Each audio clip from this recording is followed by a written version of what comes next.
have someone around you that you dare not give feedback to? Or maybe you've received feedback that has disproportionately hurt.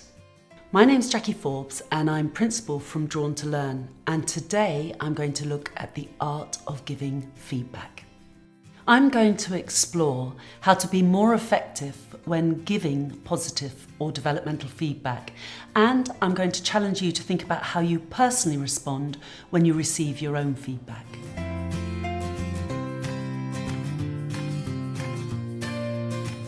So remember, feedback's another person's perspective of a situation, and we should of course manage how we are perceived. However, sometimes it's the case that the person giving the feedback is looking at the situation through different lenses to you. There are all sorts of lens filters like age, gender, education, and actually sometimes people have a faulty biased filter because they delete, distort, or generalize what they're seeing. And of course there can be a halo effect.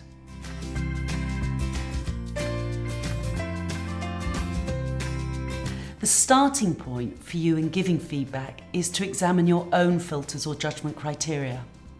Ask yourself, will your feedback actually serve the person or the organisation? And do remember that sometimes the feedback we give says more about ourselves than the other person.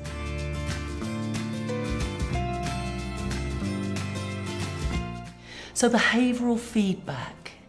This is the hardest to give, maybe because it's subjective.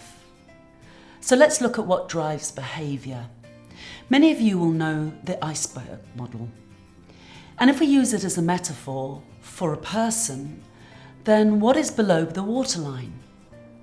We know that everyone has values, and values are simply what's important to us. Our values motivate us to behave the way we do. In fact, all behaviour is a strategy to either protect or gratify our values.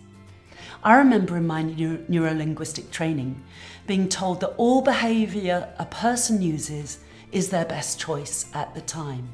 Now that's a really powerful statement and one worth mulling over, particularly when we can't understand why a person is behaving the way they do. But accepting this allows compassion to enter into the evaluation of a situation and compassion for the person before giving the feedback. So why doesn't a person use effective behaviours? Maybe they have esteem issues or background stresses, or perhaps they don't even know what effective behaviour would look like. So let's go back to the iceberg. A great question to ask yourself before giving feedback is, what value is that person trying to protect or gratify by the behaviour they're deploying? What's their actual honourable intention, and are they aware of their impact?